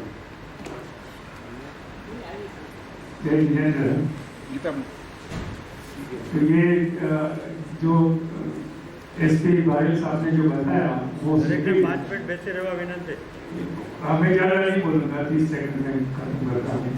तो ये शिविर हम जुलाई के पहले 4 जुलाई को हॉलीडे होता है अमेरिका में, तो उस टाइम पर हम 4-5 दिन की शिविर लगाते हैं। पिछली शिविर हमने टोरंटो में करी थी और पिछले 25 साल से हम करते आ रहे हैं, और ये अगले साल शिविर शिकागो में होगी। और आपके पास ईमेल आईडी वगैरह फ़ोन नंबर भी मेरा है, तो जो भी आपके रिश्तेदार हैं वो कृपया मुझसे संपर्क करें और हम सब उनको उसमें जुड़ा देंगे। और यहाँ से पंडित काफ़ी आते हैं, विपिन जी शास्त्री जो बॉम्बे वाले हैं, विपिन शास्त्री नागपुर से, एसपी बारिल साहब, डॉक्टर वी सागर जी भी आते हैं, आज जो गोदा बच्चों की क्लास भी लेता है। तो ऐसे बहुत तत्वज्ञान का लाभ मिलेगा, तो आप कृपया जरूर बताइएगा। Thank you. અતુલ ભાઈ સર્વે અમેરિકામાં આજે સિવિલ થાય લાભ લેવા વિનંતી। હવે આપણે સમાપના માટે સર્વે ઉભા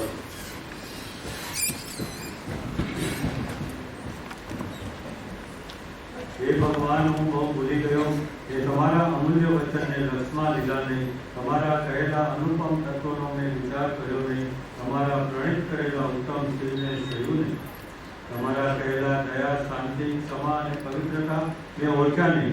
हे भगवान हूँ बोल्यो आचर्यो रजोयो और अनंत संसार की विडंबनामां पड्यो छूं। हूँ पापी छूं, हूँ बहु मनोरमत और कर्मरति करीने मलिन छूं। हे परमात्मा तमारा कहेला तत्व विना मारो मोक्ष नहीं।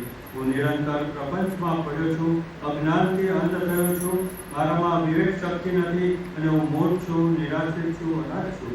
हे निरागी परमात्मा हूँ हवे तमारू तमारा धर्मनु और तमारा मुनिनु शरण लઉં છું।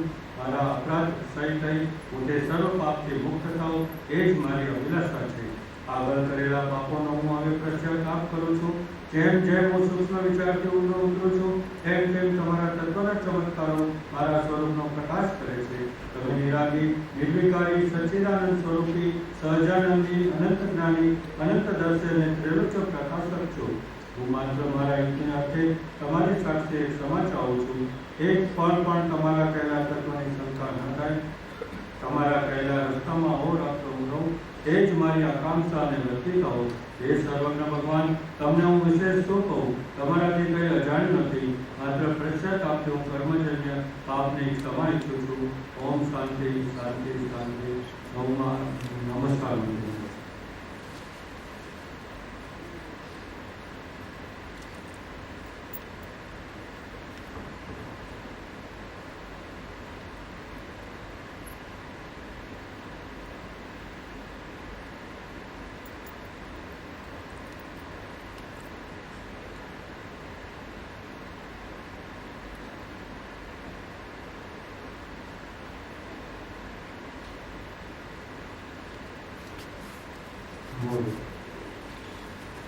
સાંજનો પ્રોગ્રામ ઉપર ગીતા હોલમાં હોય છે, દરરોજ સાંજે આપણે ત્યાં ગીતા હોલમાં જઈએ